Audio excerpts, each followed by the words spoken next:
Olá, meus amigos, olá, minhas amigas, eu sou o professor Rafael De Lázari e vamos dar continuidade ao nosso estudo do direito constitucional. Na nossa aula de hoje, nosso seguinte, nesse encontro, antes mesmo de entrar, conforme os slides estão aqui indicando, as disposições relativas ao constitucionalismo, eu quero falar sobre uma questãozinha que ficou para trás da nossa aula passada. Eu quero falar sobre concepções de Constituição. Isso aqui é importantíssimo. Se você está estudando para concursos de nível superior, preferencialmente jurídico, e exame da Ordem dos Advogados do Brasil, as concepções de Constituição, elas não estão caindo, elas estão simplesmente despencando em concurso público, tá? O concurso nível médio não está caindo com tanta frequência assim. Agora, você está estudando aí para um concurso de analista, você está estudando aí para magistratura, para advocacia pública, se você quer ser advogado, preste atenção nas concepções de Constituição. Eu vou explicar para vocês quais são essas, quantas são, quais são e de que maneira o seu examinador está cobrando isso, tá? Vamos lá. Concepções de Constituição. É o que você vai colocar no seu caderno ou no seu notebook. As concepções de Constituição são maneiras através das quais você compreende um texto constitucional, ok? E a primeira concepção que eu trago para vocês é a concepção sociológica. Pessoal, tô até com caneta vermelha na mão porque eu quero que vocês anotem, vocês liguem o nome à pessoa. Concepção sociológica. Eu já vou explicar. É o Ferdinand Lassalle. Vamos lá. Deixa eu ver. Ferdinand Lassalle. Primeira concepção é a concepção sociológica de Ferdinand Lassalle. Vou explicar para vocês, vou ler o conceitinho. Ferdinand Lassalle é o grande expoente, obviamente, dessa concepção. Ele expôs a sua concepção sociológica de Constituição em 1863, no ano de 1863. Mas isso não interessa muito. Qual que é o conceito da concepção sociológica de Constituição? Olha só, segundo Ferdinand Lassalle, ele falou isso para trabalhadores da Prússia em 1863. Os problemas constitucionais não são problemas jurídicos, mas sim problemas ligados ao poder. Vou repetir, segundo Ferdinand Lassalle, na sua concepção sociológica, os problemas constitucionais não são problemas jurídicos, mas sim problemas ligados ao poder. Para ele, portanto, para Ferdinand Lassalle, existiriam duas constituições. Uma constituição escrita ou jurídica, como a gente conhece. Constituição, você pega o texto constitucional, seria uma constituição escrita ou jurídica, e existiria também, ao lado desta, uma constituição real ou efetiva, que representaria a soma dos fatores reais de poder. Portanto, para Ferdinand Lassalle, você teria duas constituições, uma física e uma no ambiente imaginário, no mundo das ideias, aliás, no mundo das coisas, no mundo das materializações. Uma constituição escrita ou jurídica, que a gente conhece, e a constituição real ou efetiva, que representaria a soma dos fatores reais ou de poder. Olha o complemento onde a concepção sociológica pega. Sendo uma concepção sociológica, segundo Ferdinand Lassalle, sempre há de prevalecer a Constituição real ou efetiva sobre a Constituição jurídica.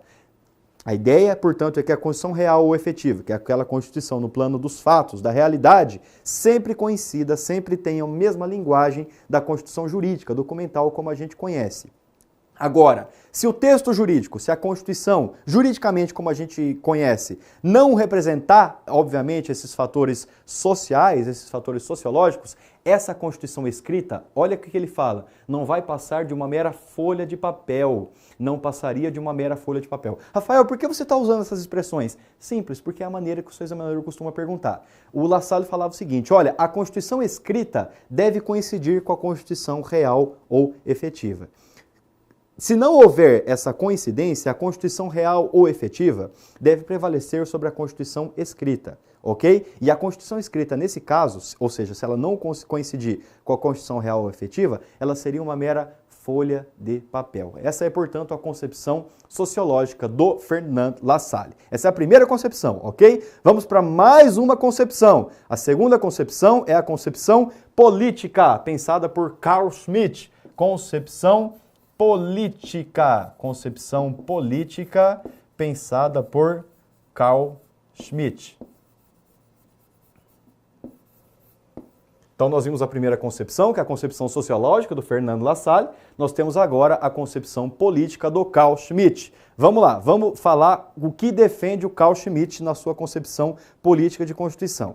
O autor alemão, Carl Schmitt, alemão, defende a existência de uma Constituição propriamente dita, isto é, apenas aquilo que decorre de uma decisão política fundamental, grifem isso. A Constituição propriamente dita somente seria aquilo que decorre de uma decisão política fundamental. E ao lado, em segundo plano, na verdade, estariam as chamadas leis constitucionais. São apenas as normas constitucionais formalmente dispostas. Ou seja, haveria uma Constituição propriamente dita que trataria essencialmente de três coisas. Vocês lembram que eu disse na nossa aula passada? Toda Constituição que se preze precisa tratar de três assuntos. Atribuição de direitos e deveres, atribuição de direitos e garantias fundamentais, no caso, organização do Estado, né? Questões relativas à competência, bens, administração pública, etc. E organização dos poderes, poder executivo, poder legislativo, poder judiciário. Isso aqui seria, na concepção do Carl Schmitt, uma Constituição propriamente dita. Vamos pegando a nossa Constituição Federal como exemplo, né? Estou fazendo a transposição automaticamente. Tudo que não fosse dessa matéria, tudo que não fosse dessas três temáticas, seriam meramente leis formalmente constitucionais. Ou seja, elas passam por uma roupagem de direito constitucional, ou seja, elas são internalizadas no texto constitucional junto com a Constituição como um todo, junto com o procedimento, seja de poder constituinte originário, seja poder constituinte derivado, mas elas não têm a mesma força daquilo que decorre de uma decisão política fundamental. É como se a gente pegasse a nossa Constituição Federal, o que entraria nesse conjunto de leis constitucionais? Se a gente pegasse a posição do Carl Schmitt, que insisto, hein, ela não é adotada no Brasil. O Brasil não adota a concepção do Carl Schmitt. É como se ordem social, ordem econômica e financeira, meio ambiente, idosos, índios, criança, família, jovem, comunicação social, tributação, todas essas disposições não fossem uma Constituição propriamente dita, elas seriam apenas leis constitucionais. O Brasil não faz essa distinção, ok? No Brasil, tudo integra a Constituição, tudo tem a mesma força, não há qualquer hierarquia entre qualquer dispositivo da Constituição. É dizer, o dispositivo da Constituição que consagra sobre o poder legislativo é tão importante quanto o dispositivo da Constituição que consagra sobre a ordem econômica e financeira, ok? Então, o autor alemão, Carl Schmitt, defende a existência de uma Constituição propriamente dita, aquilo que decorre de uma decisão política fundamental e, em segundo plano, de leis constitucionais. E eu fiz, obviamente, a transposição, a adaptação para o ordenamento brasileiro. As duas são formalmente iguais, é aquilo que eu falei. As duas passam por um procedimento, as duas passam por uma roupagem de direito constitucional, seja de norma constitucional originária, ou seja, o advento de uma nova Constituição, seja por o procedimento de uma emenda constitucional, ok? Agora, elas são materialmente distintas. Por quê? Aquilo que é uma Constituição propriamente dita, por decorrer de uma decisão política fundamental, ela prevalece sobre aquilo que são meras leis constitucionais. A gente vai ver que esse posicionamento do Carl Schmitt, isso aqui é um pouco de apenas aprofundamento, a título de curiosidade, porque não tem sido muito perguntado em concursos públicos. Esse posicionamento do Carl Schmitt em dividir o que é Constituição propriamente dita, o que são meramente leis constitucionais, isso leva o autor alemão a defender um fenômeno chamado desconstitucionalização. É a possibilidade de você receber normas de uma Constituição anterior e com uma eficácia abaixo da Constituição, com uma eficácia infraconstitucional. Nós não adotamos esse posicionamento, ok? Então essa foi a concepção política do Carl Schmitt. Vamos agora para outra concepção, que é a concepção jurídica. Concepção jurídica de um cara que vocês certamente já ouviram falar bastante, principalmente para quem já fez faculdade de Direito. Concepção jurídica do Kelsen. Concepção jurídica do Kelsen. Vimos a primeira concepção sociológica do Ferdinand Lassalle, né? A Constituição deve representar os elementos sociais que moldam a sociedade. A concepção política do Carl Schmitt é aquela divisão entre uma Constituição propriamente dita e leis meramente constitucionais. E agora nós vemos a concepção jurídica pensada por Kelsen. E o que ele fala? O que ele fala na sua concepção jurídica? Para ele, para o autor, para o Kelsen, a Constituição não precisa buscar seu fundamento de validade nem na sociologia, nem na política. Para o autor, o fundamento de uma Constituição é puramente jurídico. Vamos explicar o que ele diz? Ele fala o seguinte, olha, Ferdinand Lassalle, Constituição não tem nada a ver com esse negócio de refletir os fatores sociais, não. Olha, Carl Schmitt, Constituição não tem nada a ver com esse negócio de decisão política fundamental que antecede, não tem nada a ver de fazer uma distinção entre Constituição propriamente dita e leis constitucionais. O fundamento de uma Constituição é jurídico, ou seja, existem pessoas, essas pessoas se reúnem para elaborar um documento jurídico por um procedimento jurídico e essa norma jurídica vai ter desdobramentos jurídicos. Não à toa, quando você estuda lá na sua faculdade de Direito, se você fez Direito, que o Kelsen ele defendia a chamada teoria pura do direito, que seria uma espécie de esterilização, você tirar do direito tudo que fosse chamado metajurídico, isto é, elementos filosóficos, sociológicos, políticos, ideológicos, sairiam fora do ordenamento e o ordenamento seria formado apenas por elementos jurídicos. Essa concepção jurídica do Kelsen apenas reflete o posicionamento dele na condição natural de pai da teoria pura do direito, ok? Essa é a concepção jurídica, também não é adotada pelo nosso ordenamento, ok? A concepção sociológica não é adotada no Brasil, a concepção política também não é adotada no Brasil, a concepção jurídica não é adotada no Brasil. Vamos agora para a nossa próxima concepção. Essa sim, segundo o posicionamento majoritário, é a posição adotada no Brasil. É a concepção normativa de Konrad Hesse. Concepção normativa de Konrad Hesse. Olha só, pessoal, concepção normativa de Konrad Hesse. Olha como as coisas vão fazendo sentido. Eu falei para vocês logo no comecinho da nossa aula passada que agora a Constituição é norma e, como tal, ela é vinculadora dos agentes públicos e dos agentes privados. A Constituição obriga você, cidadão, a cumprir os preceitos constitucionais. A Constituição obriga você também, servidor público que está me assistindo, a cumprir os preceitos constitucionais. Vocês são igualmente responsáveis pelo cumprimento da Constituição.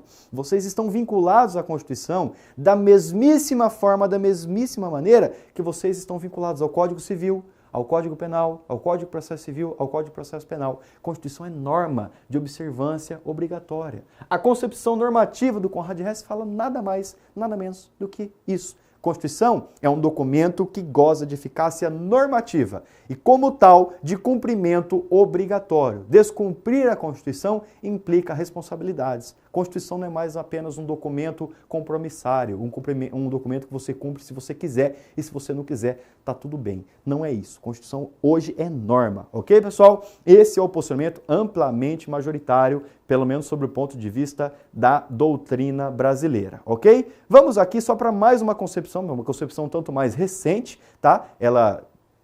Uma doutrina minoritária fala que nós adotaríamos essa concepção aqui no Brasil, tá? Então, se você quiser saber o posicionamento da doutrina majoritária, é a concepção normativa. Agora, a doutrina minoritária fala a respeito da chamada concepção cultural de um cara chamado Peter Häberle. Vamos colocar aqui no seu slide. Concepção cultural do Peter Häberle. Vou colocar aqui só o sobrenome dele, Peter Häberle. Concepção cultural. Olha o que ele fala. O Peter Häberle, pessoal, ele, adepto da chamada Sociedade Aberta dos Intérpretes da Constituição, ele defende uma espécie de mescla de todos esses elementos vistos anteriormente. Olha o que ele fala. Vou ler um conceitinho aqui. Para ele, a Constituição deve ter, para o Peter Häberle, a Constituição deve ter um aspecto sociológico, deve ter também um aspecto político, deve ter também um aspecto jurídico e deve ter um aspecto normativo. Ele fala que isso leva, essa somatória de concepções, leva a um aspecto de, anotem se vocês quiserem, para vocês usarem eventualmente numa prova discursiva, a um conceito de Constituição total. Então ele fala o seguinte, Peter Häberle fala o seguinte, por que vocês estão brigando aqui nessas concepções anteriores? Olha, a Constituição é tudo isso. Você apenas soma a concepção sociológica, você soma a concepção política, você soma a concepção jurídica, soma a concepção normativa e você tem, obviamente, uma concepção cultural. Porque a Constituição seria decorrência da cultura de um povo. E a cultura de um povo são os seus elementos sociológicos, são os seus elementos jurídicos, são os seus elementos políticos e são os seus elementos normativos. Ok? Dica fundamental. Acabei de ver com vocês as concepções de Constituição. E eu liguei propositalmente cada concepção a um autor. Eu tratei a concepção, nunca confundo as concepções de Constituição com os elementos da Constituição, que nós já vimos na aula anterior, tá? Eu tratei cada concepção de Constituição expliquei o que era cada concepção e falei quem era o autor de cada concepção. Exatamente por isso, quando vier no seu concurso, como é que a coisa pode cair? Você não vai errar mais isso. Esse é um tipo de questão, só para a gente que resolve questões preparatórias de concurso e exame da OAB, a gente sabe, esse é um concurso que tem altíssima incidência de erro. Ou seja, se você erra uma questão, você erra. Agora, se você acerta, você passa na frente de muita gente, porque são questões de nível técnico difícil. Você requer uma análise do direito constitucional que não se restringe apenas ao texto constitucional. Como é que o examinador costuma perguntar? Ele dá o conceito de concepção sociológica e fala que o autor do conceito de concepção sociológica é o Carl Schmitt. Ou então, ele dá o conceito de concepção cultural e fala que o autor do conceito de concepção cultural é o Konrad Hess. Ele dá o conceito de concepção normativa e fala que o autor é o Ferdinand Lassalle, pessoal. É isso que o examinador de concurso adora fazer. Exatamente por isso que eu coloquei cada concepção e eu puxei uma flechinha imediatamente para ligar a concepção ao seu devido autor. Por quê? Porque o examinador de concurso troca tanto os conceitos, ele dá o conceito de concepção política e fala que é concepção sociológica, ou vice-versa, mas principalmente, 80% das vezes, ele troca o autor da concepção. Ele fala que a concepção X é do autor Y, e aí o aluno acaba perdendo a questão de bobeira.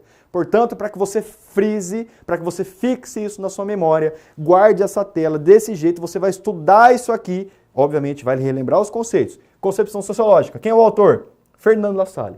Concepção política, quem é o autor? Carl Schmitt. Concepção jurídica, quem é o autor?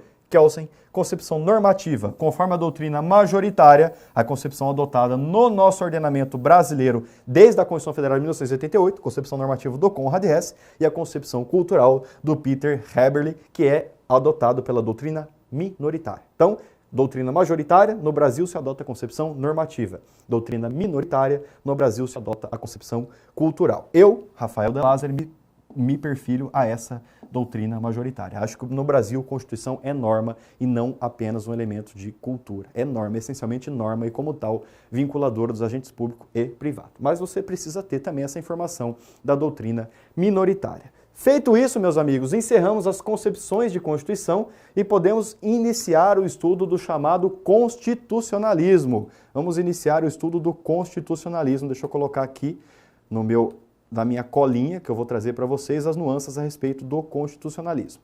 Olha só, pessoal, vamos lá. Vamos começar aqui a discorrer sobre o constitucionalismo, sem mais perder tempo. Estamos pulando um tópico do seu edital. Geralmente, quando você vai pegar o edital de concurso público, ele vai trazer assim, ó. Primeiro tópico do edital é Constituição, conceitos, elementos e concepções. Isso é 90% dos casos. E logo em seguida já traz, como tópico do seu edital, o tópico sobre constitucionalismo. Dica fundamental. Você deve perguntar assim para mim, Rafael, o que é o constitucionalismo?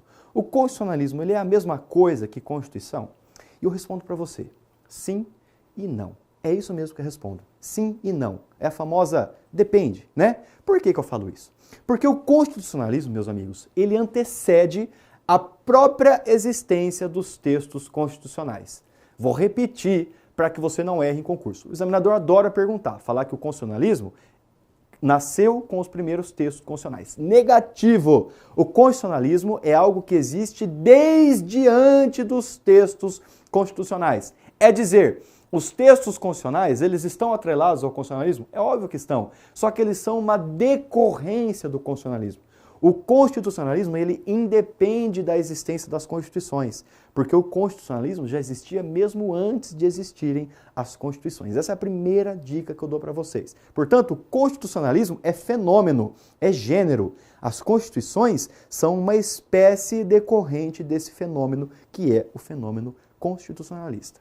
Você deve perguntar para mim, Rafael, qual é o conceito de constitucionalismo? Eu posso falar para vocês o seguinte, vamos ler um conceitinho básico, vou ler aqui do meu material, do meu manual de direito constitucional e você vai anotar aí no seu caderno, no seu notebook. E eu, obviamente, em seguida vou fazer a explicação do conceito de constitucionalismo.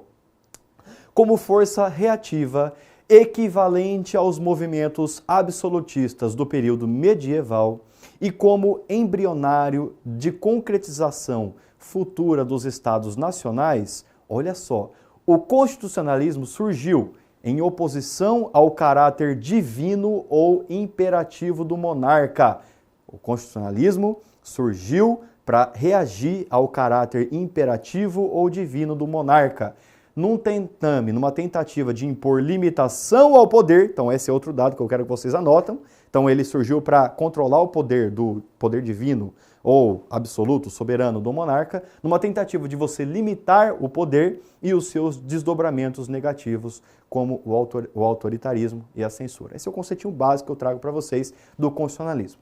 Então você deve falar o seguinte: Rafael, como é que está funcionando? Como é que é a ideia? A ideia é o seguinte, pessoal. A história do mundo, se você pensar assim, pensa um pouco fora da caixa, sai assim do seu estudo de direito constitucional, tenta pensar o conhecimento que você tem da sua vida, dos seus estudos lá na escola, no terceiro colegial, segundo colegial, enfim, pensa na sua vida. A história sempre foi pautada por ter alguma autoridade tentando mandar em você. Sempre foi. A própria democracia tem alguém que manda, porque você elege alguém, essa pessoa vai tomar as decisões por você. Mas nem sempre as coisas se deram de maneira democrática. Aliás, a democracia, se nós analisarmos todo o ciclo da história do mundo, a democracia é um elemento excepcional, ela tem caráter excepcional. Como regra, sempre houve a supressão de direitos, a supressão de garantias, sempre houve, basicamente, uma tentativa de subordinação da sociedade a um monarca, a um soberano, a uma autoridade que se invocava a representação de Deus na terra, etc. E esse monarca, esse soberano, essa representação divina, prevalecia que ele tinha uma característica, uma decorrência, que os seus atos eram ilimitados e para ele havia uma ideia de irresponsabilidade jurídica. Você não aprende hoje que tem a chamada responsabilidade civil do Estado? Isso é, se o Estado praticar um ato contra você, você pode acionar o Estado para ensejar uma responsabilização? No primeiro momento, é como se tudo que essas autoridades fizessem, jamais não se poderia resvalar nela, uma ideia de irresponsabilidade absoluta de quem estava no poder. Ou seja, se ele fizesse alguma coisa de mal para você, se ele agisse de maneira autoritária, se ele promovesse a censura sobre você, você não poderia fazer nada, você apenas teria que se submeter às regras do monarca, às regras do poder então vigente. Exatamente como tentativa de promover uma limitação a esse poder, uma limitação a essa imposição de autoritarismo, essa imposição de censura, surgiu o constitucionalismo. Portanto, meus caros, a característica fundamental que move o fenômeno constitucionalismo é a palavra controle. Controle. Ligue a palavra constitucionalismo à palavra controle, porque o constitucionalismo serve para controlar o poder. Porque quando você está controlando o poder, você não deixa que o poder cresça de uma maneira tal que você acabe engolido por ele. Notadamente, se você for uma pessoa que se insurge ao poder, que você não concorda com quem está exercendo o poder. Ok? Essa é a característica fundamental do constitucionalismo. Ok? Vamos recapitular o que a gente falou até agora? Constitucionalismo antecede a própria Constituição, ok? As Constituições são uma decorrência do constitucionalismo. Tudo bem? Então é fundamental você pensar isso. Primeiro nasceu o constitucionalismo. Depois as constituições vieram naturalmente. Essa é a primeira informação. A segunda informação é que o constitucionalismo tem como pressuposto, como fundamento básico, a limitação da atuação do poder. Seja quem estivesse no poder, um governante, uma autoridade divina, que se propalasse divina, obviamente, um monarca, um tirano, um ditador, etc. O constitucionalismo surgiu, tenta, obviamente, limitar todo esse tipo de opressão sobre a sociedade. E, obviamente, ao limitar, você vai assegurar direitos e deveres à população, ok? Essa é a essência do movimento constitucionalista, ok? Vamos prosseguir aqui. Nós devemos dividir o constitucionalismo em algumas etapas, as chamadas fases do constitucionalismo. E o constitucionalismo tem algumas fases. A primeira fase, nós vamos estudar aqui, nas nossas próximas duas aulas, que são objeto de estudo do constitucionalismo, nós vamos estudar o constitucionalismo antigo, o constitucionalismo clássico, também conhecido como constitucionalismo liberal, e o constitucionalismo moderno, também conhecido como constitucionalismo social. Próxima aula, no próximo encontro, a gente vai estudar a respeito do neoconstitucionalismo, que é o movimento que nós estamos vivendo atualmente, notadamente desde após a Segunda Guerra Mundial. Então vamos lá, pessoal, vamos para a primeira etapa do constitucionalismo. O constitucionalismo clássico, constitucionalismo antigo, constitucionalismo antigo. Olha só. Friso para vocês o seguinte: não é todo autor que identifica essa fase do constitucionalismo antigo. Pode ser que você pegue um determinado manual de direito constitucional, um determinado curso, da sua preferência, tá? Ah, eu gosto de ler o livro de Gilmar Mendes, eu gosto de ler o livro do Marcelo Novellino, eu gosto de ler o livro da Natália Masson, eu gosto de ler o livro do Rafael de Lázaro, eu gosto de ler o livro do Pedro Lenza. Fique à vontade, tá bom? Fique à vontade. O autor que te faz bem, que você gosta da leitura, é aquele que tem que ser o seu referencial bibliográfico. Tem autor que não identifica o constitucionalismo antigo. Por quê? Ele foi identificado por um autor chamado Karl Loewenstein, eu vou colocar até aqui na lousa, porque eu já vi aparecer em concursos públicos. Karl Loewenstein.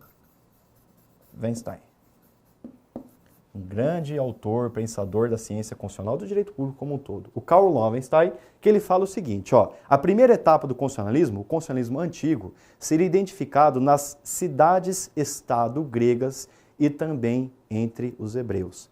Então, ele fala o seguinte, ó, o constitucionalismo antigo, ele deve ser extraído das cidades-estado gregas e dos hebreus. Por que alguns autores não tratam isso como um constitucionalismo propriamente dito? Fala o seguinte, ó, esses autores que não concordam com isso, eles falam, olha, na verdade, a limitação que havia não era uma limitação decorrente do movimento constitucionalista, eram limitações de ordem religiosa, é dizer, a pessoa deixava de fazer alguma coisa ou fazia alguma coisa, não porque ela tinha medo de oprimir alguém, mas ela tinha medo de ser castigado por Deus, pelo Deus que eles estivessem crendo naquela época, naquele determinado momento. Entenderam? Então o Karl Loewenstein fala no constitucionalismo antigo, nas cidades-estado gregas e entre os hebreus. Ele fala isso.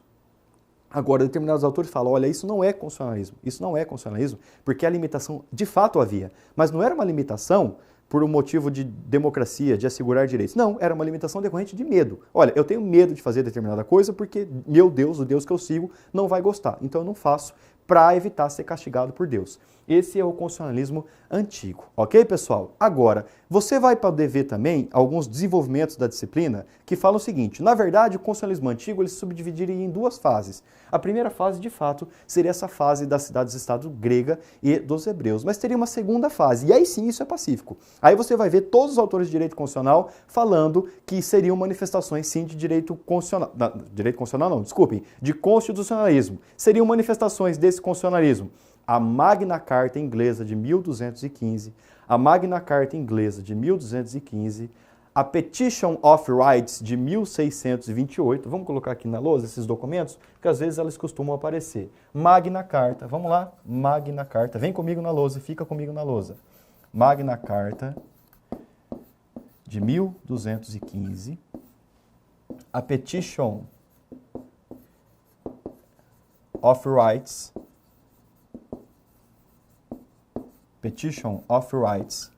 de 1628, o Habeas Corpus Act de 1679.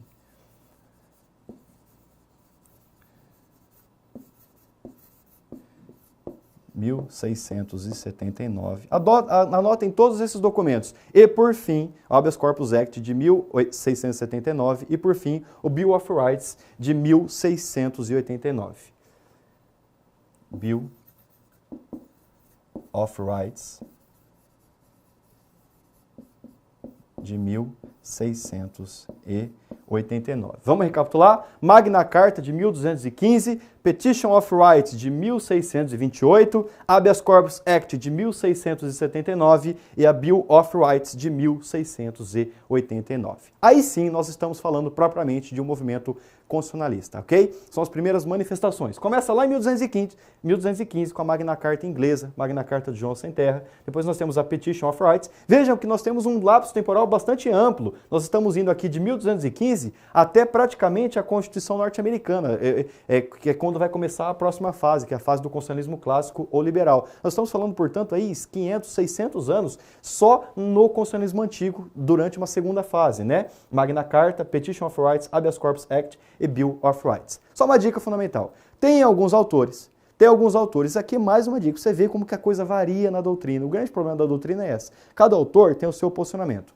Tem autores que falam que esses documentos que eu acabei de mencionar aqui para vocês, já seriam manifestações de um constitucionalismo clássico, ok? Tem autor que falam que esses documentos já seriam manifestações de um constitucionalismo clássico. Eu diria, inclusive, que é o posicionamento majoritário da doutrina. A doutrina fala o seguinte, o que é o constitucionalismo clássico? Começa aqui com a Magna Carta, ok? Então, muitos nem consideram o constitucionalismo antigo, já começam do constitucionalismo clássico e começam considerando esses documentos aqui. Eu, particularmente, não sou adepto desse entendimento. Eu acho que esses documentos estão na fase antiga do constitucionalismo, porque o constitucionalismo clássico, ele tem como premissa ser liberal, e o liberalismo, ao menos em aspectos documentais, surgiu com a Constituição dos Estados Unidos de 1787 e depois com a Constituição Francesa de 1791. Se o constitucionalismo clássico ele traz as ideias liberais são decorrentes dessas duas constituições que eu acabei de mencionar para vocês. Tudo bem? Mas, nesse caso, o posicionamento minoritário sou eu, ok? Se aparecer eventualmente no concurso público, perguntando se são manifestações de um constitucionalismo antigo, esses documentos você pode marcar como correto, ok? Porque a doutrina majoritária fala isso. Para mim, isso aqui é constitucionalismo antigo de segunda fase. O constitucionalismo antigo de primeira fase é aquele identificado pelo Karl Loewenstein. Esse seria o de segunda fase. Mas para a doutrina majoritária, isso já seria efetivamente constitucionalismo clássico. Uma questão de opinião, ok, pessoal? Então, trouxe o meu posicionamento, trouxe o posicionamento da doutrina majoritária, para que você tenha, obviamente, um arcabouço, um sustentáculo para fundamentar, para você aprender na hora da sua prova. Seja a hora que você for fazer uma prova discursiva, seja a hora que você for fazer uma prova objetiva. Numa prova objetiva, eu recomendo que você coloque esses documentos como manifestações de um constitucionalismo clássico. Agora, numa prova discursiva, eu recomendo, sinceramente, que você coloque esses documentos como manifestação de um constitucionalismo antigo de segunda fase, ok? Na próxima aula, nós vamos ver as outras fases do constitucionalismo. Não saiam daí, a gente volta daqui a pouco. Um grande abraço, muito obrigado.